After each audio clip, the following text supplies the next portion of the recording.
Okay, so unfortunately I accidentally deleted the video I made of me busting this box of 93 Leaf Baseball. So what I'm going to do is I'm just going to do a quick recap of what I got, and also talk a little bit about the 93 Leaf Baseball set and why I love it so much.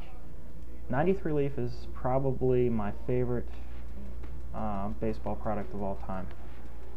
And there's a lot of reasons why, but it's mostly because pretty much anything that you could do right with a baseball card set, they got right. The design is amazing, the photography is spectacular, the card quality is fantastic, it's highly collectible. It's just two series of 200 or so cards each. The price point when it first came out wasn't that bad. I think it was like 75 cents a pack some places, and so it wasn't ridiculously expensive for the quality. Go ahead and show you one of these cards, so in case you're not familiar with it, you can actually see why I think these are so nice. Here's a Tony Gwynn. Okay, basically you got full bleed photography, which is nowadays nothing new at all. In fact, Upper Deck has really jumped the shark with full bleed photography on its baseball products lately. Heck, they're like blasted into orbit over the shark with it, but you can see the design's very simple. All it is one corner of the card has like a colorized, marbleized texture. It's in the team color. Team name is white, and then you get a black band with the player's name in gold foil. And keep in mind, this is before gold foil stamping was done to death, so it was kind of new as well. And then the Leaf logo is actually a gold foil, gold ribbon sort of, and that's it. And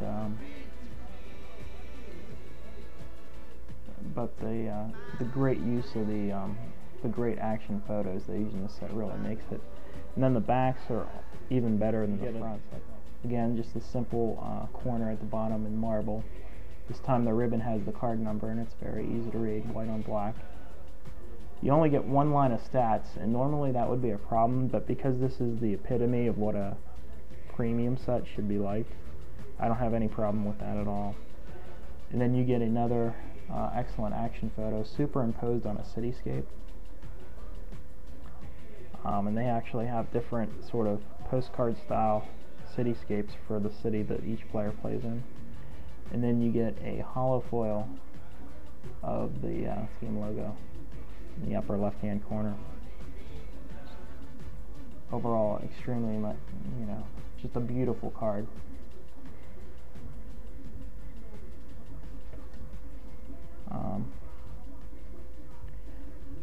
As far as the box goes, there's two minor quibbles I have with the set, because I think they pretty much did everything perfect. One, the checklist isn't that great. There's no cards in this set that still book. The only card I pulled that's remotely interesting is I got a true Mike Piazza rookie card, and this is one of his rare true rookie cards from '93. But it's not one of his most coveted.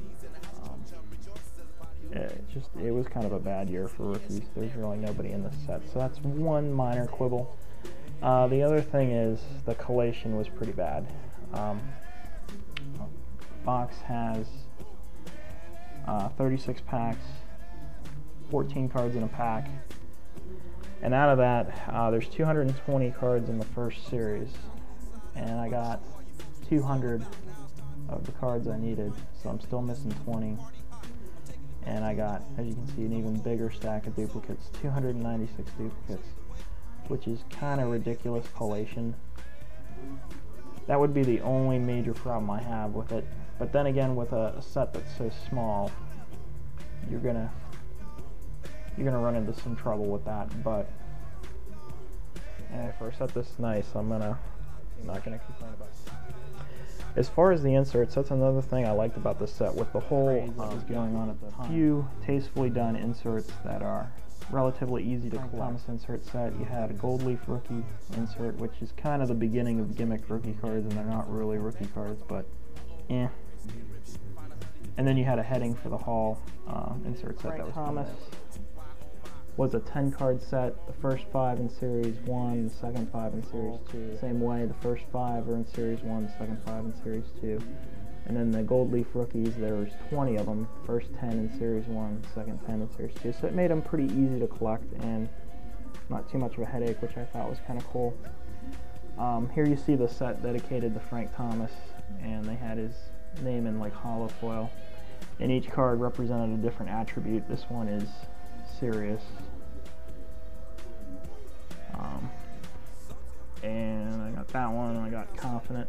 These Frank Thomas cards were actually worth pretty good money when they first came out, but now not so much. With the heading for the Hall, I pulled 3 of them, 2 cows and 1 tiny bummer. I got a duplicate of cow, but whatever.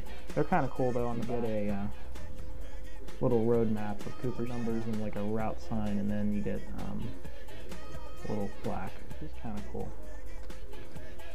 And then in the Gold Leaf rookies, I pulled a Kevin Young, Mark Kiefer, and Troy Neal. So I got 2 out of the 5 possible Franks, 2 out of the 5 possible heading to the Halls, and then 3 out of the possible 10 Gold Leaf rookies for the insert. And then the last thing I'm going to do for you is I'm just going to show you what I consider to be some of the nicer photos in this set, and there's quite a few, but I picked up just to show you.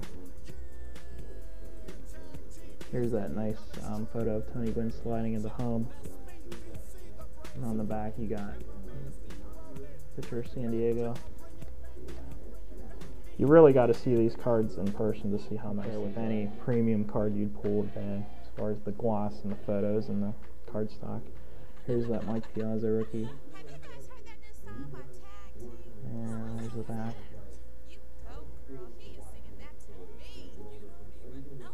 Here's a really nice action photo of Will Cordero.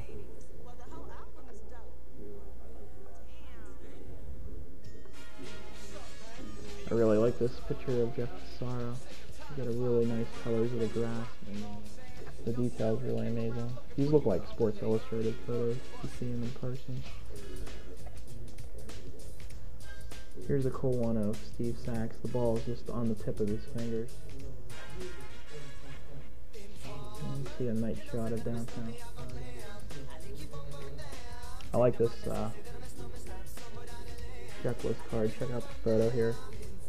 Catcher tumbling, hit first in the dugout. I think it's Dutch Dalton. Here's a really Nolan Ryan. It's like the very height of his leg kick there. Here's a really cool shot of downtown San Antonio on the back. Here's a really sweet card of George Brett. Ball just coming right off his bat. Kansas City on the back.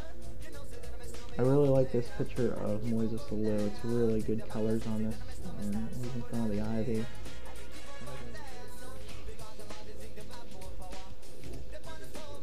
And then this is a really sweet card of Lou Whitaker in midair. Here's an early card of Dominican Pete. One of the few players in this set that's still active. That's a really nice one to have. Here's a nice sliding into base photo. Darren Fletcher.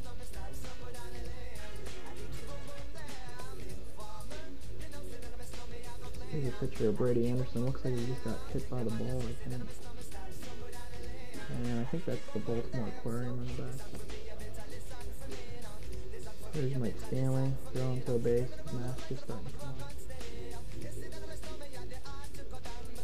on. And here's the guy, the man of the year, that year, Frank Thomas. And here's a nice action photo of, and I think one of the more striking backs in the set, a close-up of the Statue of Liberty.